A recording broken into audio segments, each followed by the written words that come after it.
like a big family out there. So we enjoyed ourselves immensely, just being on stage and the songs we were familiar with. And like you see, Jimmy on every song was having a ball. He was dancing and doing his thing. What was it like to play a gig on the side of a volcano? You know, it didn't even. I'd never even thought of it until after it was over. You know?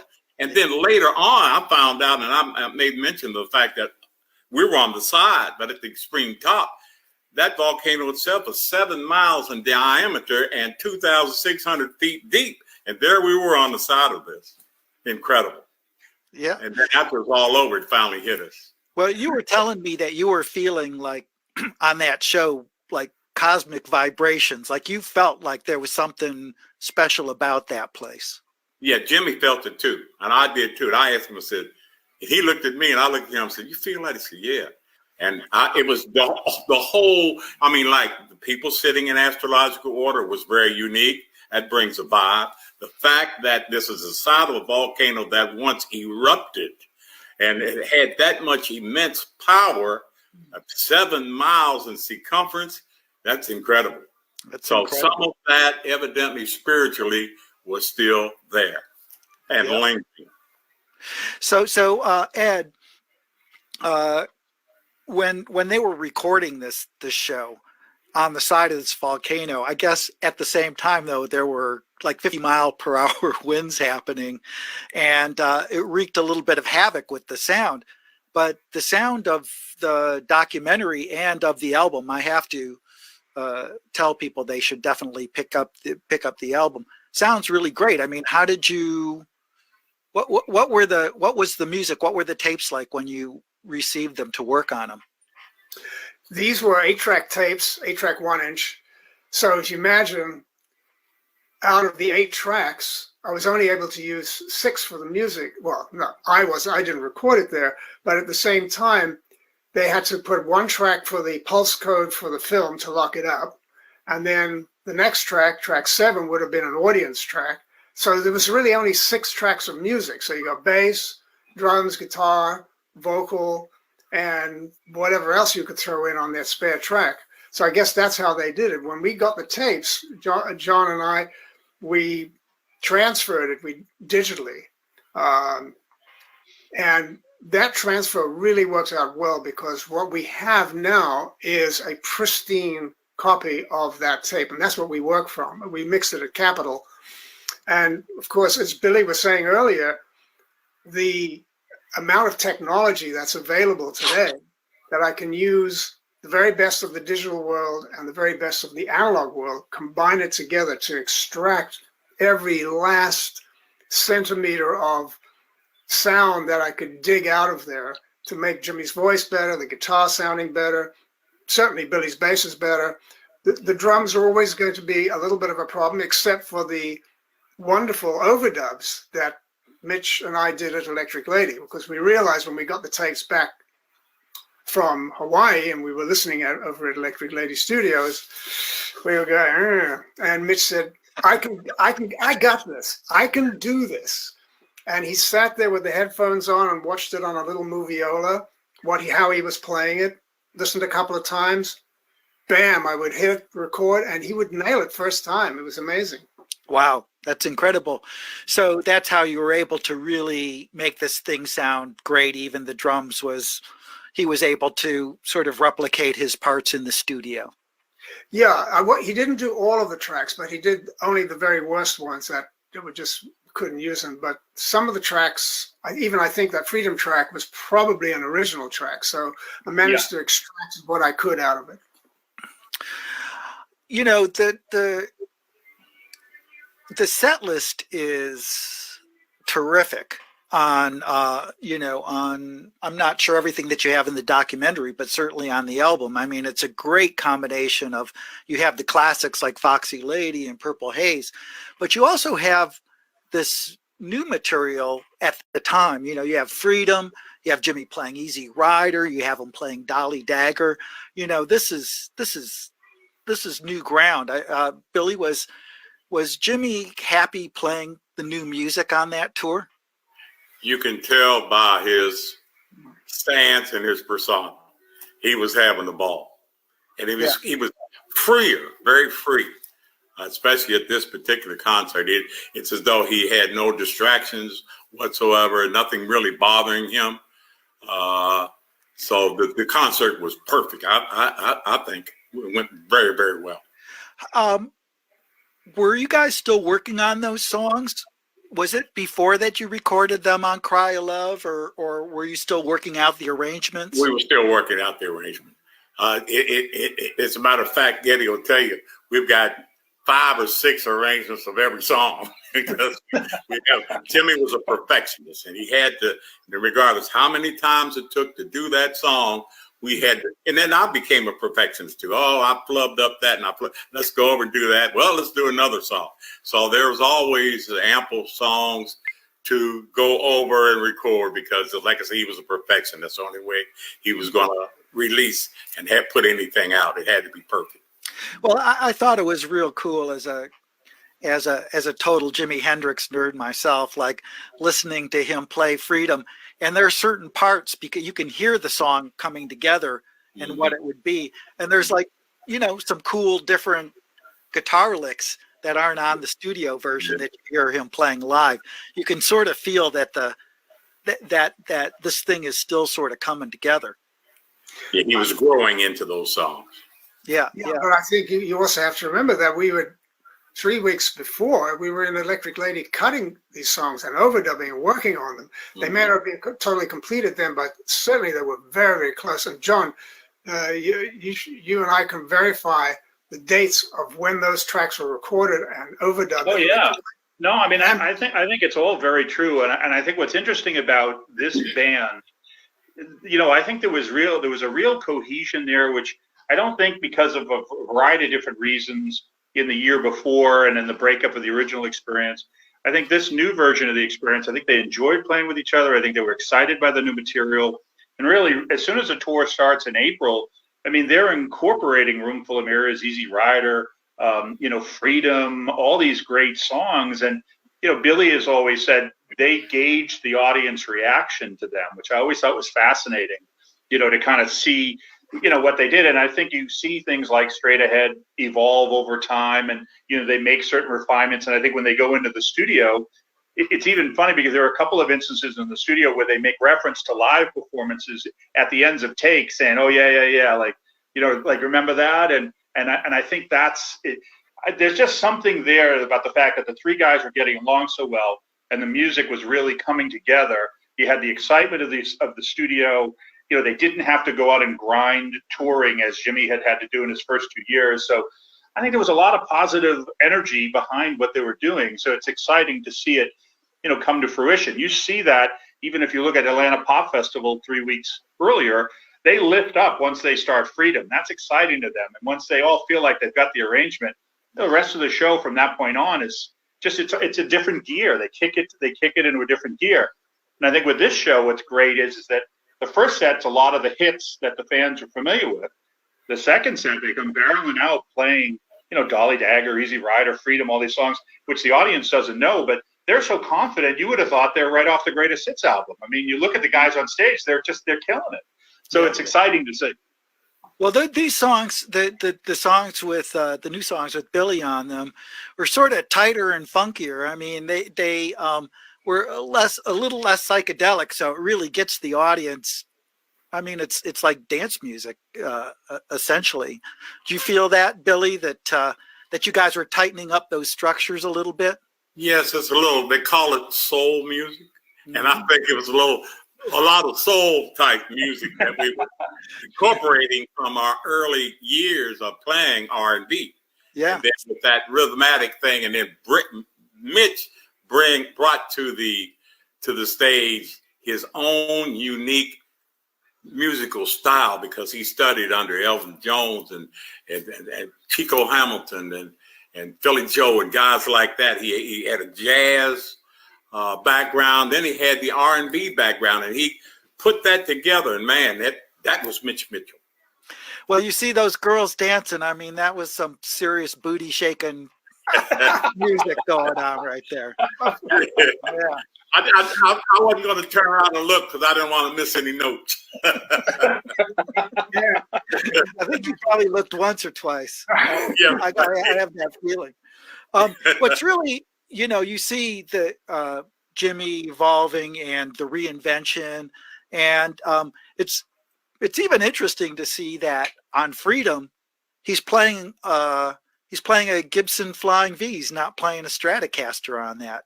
Was he playing the Flying V a little bit more on that tour than he had? I think so.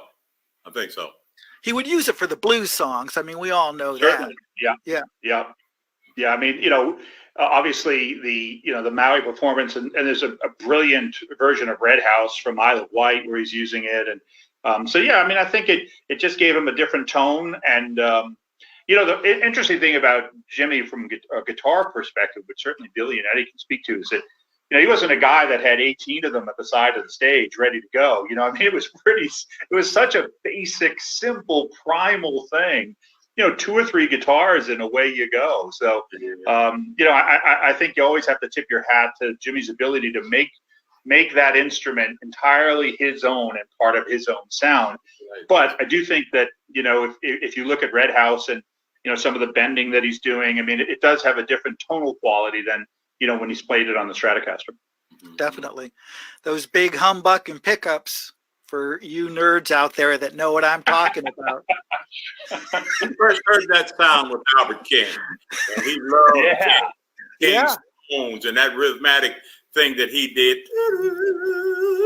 And, he liked that. And sometimes I'd listen to him and he'd bring that out too, because he studied his technique too. Yeah. Like that. Anytime Jimmy wrapped his hand around the neck of a guitar, I don't care what it was, it just became his. It was his. He owned it. Yeah, he owned it because it didn't really matter. I mean, yes, it did matter that the guitar was halfway decent, but the fact that he could pick up a guitar and it would just envelop it with his hands, and he would find a way to make that thing sing. And That's right. He was the master. Yeah. Let me toss this around the room a little bit here. So, I mean, obviously, you guys have been listening to the Maui concerts a lot. What are some of the highlights for you? Well, I mean, I'll jump in first. I think a lot of the things we've been talking about, I think it's exciting to see the band play Dolly Dagger and Freedom and Easy Rider and the new songs, because I think that's you can see that that's the future. It's really the great tragedy. It's kind of one of the key reasons why this was important to present as a documentary, was that, the music was so great that they were doing at Electric Lady. It sounded good. There was great confidence in what they were doing. So I think that by being able to kind of extract the insanity from what had gone on there, which led to the creation of Rainbow Bridge, and break it down more into, the pure music. For me, I've always enjoyed, the newer stuff there, just because it gave you what the vision of the future was going to be. Certainly the Voodoo Child Sight Return and the Foxy Lady, all that stuff was amazing. But it was just great to hear the new stuff played with such verve. That's what I always connected with. Yeah. I'll just say one quick thing. When I first saw the cut of the film, John, that you showed me, and I was looking at the performance on stage, and I'm looking at his face. Jimmy's face was glowing. He was laughing. He was looking at the audience and sticking his tongue out of them. And excuse me, it was just a wonderful thing to see him smile so much. Right, Billy? I mean, you guys look so happy. And I'd never seen that before. And it shows. You can feel that in the music. It's because, as Billy had pointed out before, I'd never seen him so relaxed. And he was just having a great time. And when an artist feels like that, the world is your oyster. You must. I can't imagine what that must be like. I would get such a buzz from that, and you can tell in his playing. This is happy time. Yeah. Outside on that stage and looking out, there was no stress. You get stressed out when there's some jerk who gets high and wants to come up on stage. That's stress. Then you got a cop or a roadie who wants to beat him or hit him over the head or hurt him, that's stress. And then you got some other. So all the things that happen in live audiences did not happen there. Everyone was into their own thing and whatever it was. They were dancing, they're together individually, and they didn't care about giving us stress. They were active participants in listening and enjoying the music. And so that transferred from them to us, and Jimmy was completely free of stress, and he was free to play and be himself. And we were too. I was too, and Mitch was also. It was interesting. I saw a clip of him playing Foxy Lady, and I sort of thought, gee, is he going to be, because, you know, looking at it for the first time, is he going to be bummed out because he has to play Foxy Lady for the 100th time or whatever it is, more than that. But it's really a great version of Foxy Lady that's on this thing. And he looks like he's having a great time. And it made me wonder, Billy, did Jimmy, did it bother him that he had to play some of those classics, or did he just understand that that was part of the deal, and you know, to make an audience happy? I think he had the same thoughts that I had. It wasn't like getting bored with playing them, because every time we played it, we perfected it, got better and better and better, whether we played it 10 times or 100 times. And I think we got to the point, man, we were all just thinking just along the same lines of every song. So it was songs that he created, songs he created because he liked. And I think he just enjoyed playing. It wasn't any boredom or anything involved. We just he was, like I say, he was a perfectionist. And so I became a perfectionist along with him, because when I was very critical of myself and my mistakes too. So every time we played those songs, we got better and better and better. And you think you do get good on them, but you never perfect them. Yeah. Always, yep, I made that one mistake, or I almost made a mistake, or I made 2 mistakes or whatever. Now, no one noticed it, but we noticed it because we were criticized ourselves. Yeah, yeah. Well, and also that was sort of the great thing about the music at the time, right? Is that you guys actually created it so that live you could improvise and take those structures to different places. Like, you didn't trap yourself. Like, you know, I'm not going to be negative about modern music, but a lot of these kids get up and they're playing to sequencers, and the arrangements are so tight that you wonder, they're playing the same thing every night. Can't they get bored? But with a Hendrix song, you could probably go anywhere that you really wanted to go within the context of that. Yeah, I remember one night we did In From the Storm, and people were going crazy. And just as they were clapping toward the end, he came over to me and he said, you know, they never heard that song and they're just going nuts over it. So we have to really get. And then people said, wonder what they're talking about. Billy probably messed up over it. But he was excited that people never heard the song before. They were going crazy over it. Yeah, that had to be super satisfying for him, because there was a period in his career where I knew that Jimmy felt a little bit trapped by some of his hits, that he could actually create new things that people were gonna, you know, embrace on the same kind of level. Yeah, that's right. And he enjoyed writing new stuff, new material. And so here's a question only you can answer, Billy. Mm-hmm. It's fast. So here's Jimmy. Oh, okay. He's in Hawaii. Okay, the place where, you know, and Jimmy's had his whole career where he wears all these sort of beautiful psychedelic shirts and colors, and here he is in Hawaii, and he's wearing a black shirt. Why would he wear a black shirt in Hawaii? That's what I actually can answer that. I actually go ahead. Okay, John. Yeah, he had a friend who named Terrain, who made some of his stage clothes for him, and she was this was an outfit that she prepared for him. But you know, Colette Mimran, I mean, he had a bunch of designers who made those stage clothes for him, and that particular one was one that was made, and I think That might have been the first time he wore it, and maybe he wore it at other shows around that time. But he took that stuff seriously. Like always had thought that the presentation was important, and so he had that cool thing made. Yeah. Yeah, I mean, in a strange way, it really works because he really, on film, he really sort of pops out because the background is so colorful that the fact that he's wearing something dark somehow ends up really working. But I was just laughing thinking about that. In Hawaii, where everybody else is wearing psychedelic shirts, he's the guy that's going to. Sure. Yeah.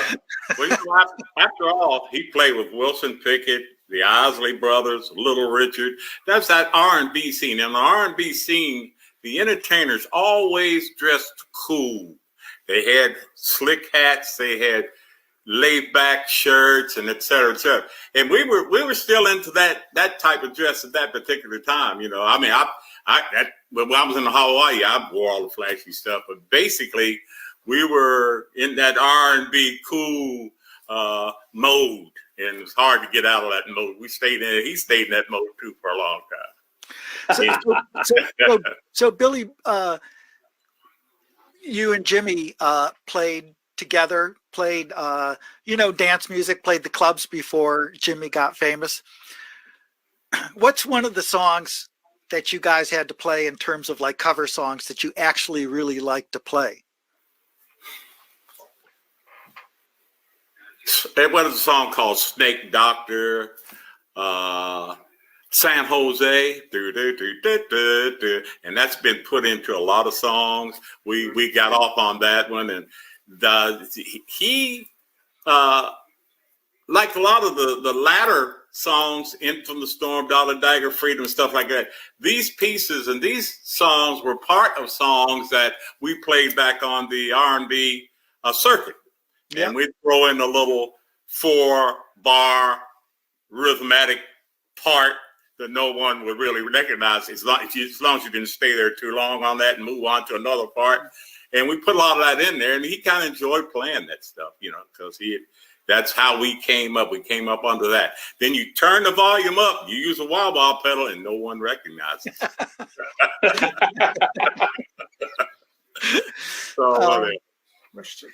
So another thing that's sort of interesting is, so in Woodstock, Jimmy experimented with performing in a bigger band, and then you guys brought it back down to the trio for the tour that you were on in Maui. But when I listen to Cry of Love, and if this is getting too nerdy, everybody let me know. But when I listen to Cry of Love, there's a lot of overdubs. There's a lot of parts. There's a lot of different things going on. Did you guys ever entertain the idea of trying to go to a bigger band format again? Did you ever talk about that to cover some of those parts that he was creating in the studio? Not really. I'd show some. He did that on a few songs to show how great he was. And Eddie will tell you, this is how incredible his mind was. He could take a song and part of a solo, and then he'd get Eddie to record the song and to turn the tape backwards and piece it in. And all the way about 16 to 20 bars, it worked perfectly. Yeah, now, how do you do that? That's like a magician. Yeah, he could do that. That type of a brain. But I think toward the latter part of his life, he was approached by Gil Evans, and he wanted to do something symphonic, but it never really materialized because his manager said, "Hey, let's continue right here." But there's a time when artists have a spurt of growth when they're trying to grow and do some things differently. But you forget these guys came from the ground up, and whatever they did worked. And I'm sure that if he'd ever had an opportunity to play with Gil Evans, it would have worked. It would have been extremely different. It would have been very cool. Yeah. Do you feel like Jimmy thought of the live performance this goes out to all of you guys. Do you think he thought of the concert medium or playing live was like almost a different medium than the studio, than playing in the studio? Well, it is a different medium. It Yeah. is a different medium. There's things you get away with live that you can't do in the studio because the studio is sitting there recording everything. Eddie's got you covered.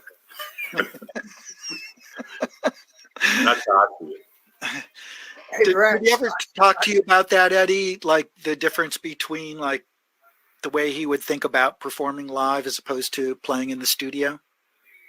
the only time that entered into the conversation was when we were mixing the Band of Gypsies, where he expressed some comments about the live performance as being, this was a tough one for him. You know, he had to deliver the record, I remember all of that. But we enjoyed working on a live show together. But in the context of us working in the studio was such its own bubble, using a contemporary word today. I mean, we were in that bubble of working in a studio, and it was completely different than the live shows. I recorded him at Woodstock and also at the Miami Pop, and his whole demeanor, as you can tell by the Maui movie, is so completely different. They are different animals. They really are. Yeah. Yeah. I mean, I think too, Brad, one thing to bear in mind is that by 1970, Jimmy had kind of put his foot down and said that, you know, there were going to be certain days that he would be in the new studio and then he would play weekends for concerts. So I think the days of getting in a station wagon and grinding it out were over. I mean, I think Billy, Jimmy, and Mitch were flying to these shows, playing for the weekend, coming back, getting right back in the studio. So I think that, you know, taking away the toll that touring took, particularly in 68, you know, in 69, where they were doing so many gigs in cities in a really rudimentary way. I think by the time they get to 70, they're the headliner. They're playing, you know, they're mostly self-promoted dates. So he's his own boss. They go and they play the LA Forum. They do the show. They leave. Like, they don't have to grind it out, which I think took a lot out of Jimmy. By 1970, that had changed. Yeah. I guess sort of what I was thinking, like Ed, is that, like, for instance, you know, you especially, you know, by the time you get to things like All Along the Watchtower or many of the multi-layered things in Cry Love, did he ever worry about, like, How am I going to do this live? How am I going to do this live? Yes, exactly. I don't think it ever fazed him. I think I'm sure, listening to all those live performances, he thought of the live performance, that's a separate entity. But going back very quickly, I just want to make one quick comment about the concept of a larger band of musicians. Jimmy often expressed desire to have a huge horn section, strings, blah, blah, blah, all of that kind of stuff. I mean, he loved classical music, as well, you know, Billy has seen that, John and I have discussed it, and I've seen him in his hotel room with piles of classical records. And I said, hey, Jimmy, I didn't know you like classical music. He said, hey, man, I get a lot of my inspiration from that stuff. You know, that's what he would say. But I really feel that the live thing is one thing and the studio is something else. I keep seeing things flashing on the screen about questions. So I don't know if we're ignoring the audience. Yeah, I think I'm keeping an eye out there for those guys. All right, cool.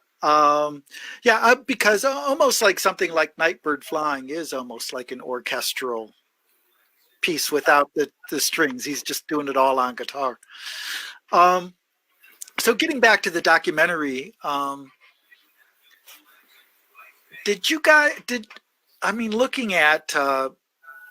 looking at Rainbow Bridge and how strange all that was, did you feel that the Chuck Wine, who was putting that together, did you feel like he was making a sincere attempt to do something interesting with Rainbow Bridge, or was it just the end of the idealism of the 60s and they were just trying to make a buck?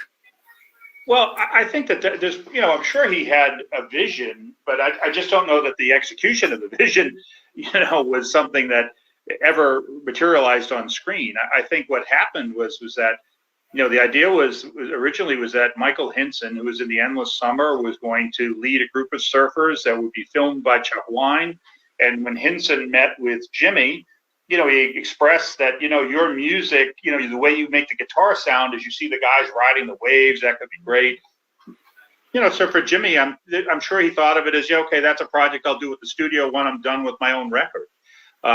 It's only his death that really forced the kind of the rescue of a bad film, and I think had Jimmy put such care into his, the music he recorded in the studio, how he done on stage, and Billy and Eddie can tell you, and if Mitch were here too, chapter and verse of how the littlest things mattered intensely to him. And I think that in this film, he didn't have a say in how it was edited. He didn't have a say in how which music was used. So that's really what led us to create this doc, because, if you think about 1970, Jimmy had just been the kind of the feature artist in the Woodstock movie, which had been an enormous success in the spring of 1970 when it was released. And so that was, for many people, their last vision of Jimi Hendrix. So this film, I think, was met with anticipation that might be an extension of what they saw in the Woodstock movie. And like you, I watched it and waited and couldn't believe, like, what on earth does Jimmy have to do with any of this madness?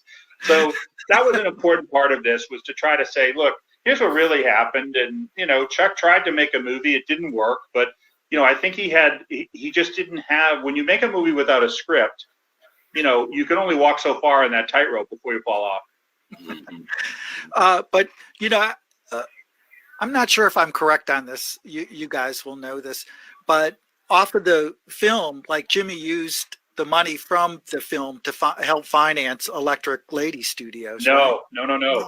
Well, in typical Michael Jeffrey fashion, he went into Warner Brothers and got a loan of $500,000 to secure the financing of the studio. And that was guaranteed against Jimmy's royalties that he was making. And to Jimmy's credit, the first payment for that loan came up in August of 70, and he made it based on his royalties because he was an incredibly popular artist.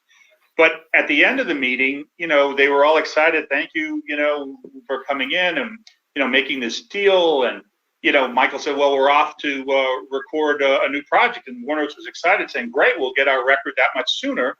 And if you said, oh, no, he's recording a soundtrack for my movie, would you like to license that from me?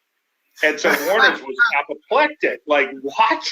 You don't have the right to do that. Of course, he said, read the contract. I do have the right to do that. So they sat back down at the table. And that's where, it was explained to Warner Brothers that, they could have this soundtrack album if they gave Michael $500,000 to make Rainbow Bridge. So he schnookered them into a second $500,000 and used that to underwrite the movie. Well, the title of the documentary is Music, Money, and Madness. And there's plenty of that to seem to go around in this thing. Oh, yeah. It is genuinely fascinating. To sort of just bring this around to our conclusion here. I mean, when you looked at the doc and when you revisited this music, what was your takeaway? What do you remember about this period? The positive, the negative, however it hits you. Billy, what memories did this bring back for you? You're referring to the recording of Maui and the documentary. Yeah, it brought back all the memories that I had during that period of time playing with Jimi Hendrix. I was there in good times. I was there in bad times. That's in 69 and 70. And but all in all, if I had to do it all over again, I'd do it all over again because it was a grand time. We enjoyed ourselves, and we enjoyed, most of all, the music that Jimi Hendrix was putting out and producing, and that made it all worthwhile going in the studio. And as Eddie probably tell you, I'd be the first one there. I'd be sitting in that Barbie chair, and sometimes they'd have to wake me up. because I enjoyed the creativity and the magic of the studio. Well, Billy, if you didn't want to do it, I would take your place. All right, very good. Eddie, when you were pulling this project together, what are some of the things that crossed your mind? Just a fresh approach, just seeing it again. I mean, the first time we put up the tapes and started listening to it, I went, oh, wow, this great music here. And, I'd forgotten how cool it was. And, now that we're putting a different perspective on, John put together this movie, which really told upfront and with no covering up anything, warts and all, this is what happened. A bunch of crazy folks came into the studio. I remember them walking into Electric Lady Studios, and my engineers and I, we looked at each other. Who are these guys? Let's stay away from them quick, because there's something you don't want to be involved with. So, I don't think Jimmy wanted to be involved with it. We didn't want to have. I pushed the whole project off to my assistant engineer, and he did. I didn't want to know anything. I mixed it, and that was it. I didn't want to know anything else. John, as a big part of your life was spent working on this. What did you? Well, yes. This has long been a fan requested project. I think the Maui project is seen as something very special. So it was great to have the opportunity to try to detangle the great music from the madness there, and because as much as we saw it in the shadow of Jimmy's death back then, I think you have all of these successive generations of fans who really want to understand, why this was different from a Woodstock or Atlanta Pop or Isle of Wight and things like that. And I think every chance we get to help, present. As I always say, Jimmy does the heavy lifting. If you just put the band up there, they're great. And as long as you provide the context for what they're doing, I think that's all that fans want. The music is so true. It's so well performed, passionately performed. We're lucky in that, we're able to take Billy back to Hawaii and, kind of revisit the scene and do all of those things. But in the end, I think what excites a fan, this guy could be 15 or he could be 75, is just to be able to, see the restored footage of the guys just killing it on stage. That's what's exciting to me. That's what it is. And could you tell us again, especially for the people that might have come into this a little bit late, like where they can see, again, if you came to us late, the new documentary on Jimi Hendrix, Music, Money, Madness, Hendrix and Maui. Tell us where we called Music, Money, Madness, and it is it tells the entire story of the two concerts that afternoon in Maui. You're going to be able to see it on a new channel which premieres on Amazon Prime called the Coda Collection, which will be February 18th. Oh. So, wow. That's an all music channel. You'll also be able to see a number of the other Jimi Hendrix films that we've done previously, like Electric Church and Jimmy at Woodstock. And so, I think it'll be a great presentation for fans to kind of see it in that context and enjoy it. And, certainly, the three of us hope that you do. It was a lot of fun to do and to put together. These projects are really a privilege to be able to do. So, I'm hoping that fans really enjoy it. Well, I'd like to thank you guys for coming. Billy Cox, John McDermott, Eddie Kramer. I'd like to thank Gibson for making this possible and for you people to tune in. If you watch if you watch this, you'll see Jimmy playing a Gibson Flying V, and I think Gibson has two new signature Hendrix models, which I hope they send me both of them. I'm putting the pressure on right now. A Flying V and an SG, and thank you guys, and I can't wait to see this thing. It's going to be fantastic. Well, thank you, Brad. Thank you, Gibson. Great always to see Billy and Eddie. So thank you for having us. Thank you, Brad. Thank you, Brad. Thank you, Gibson. Bye, all. See you guys. Bye, Billy. Bye, John.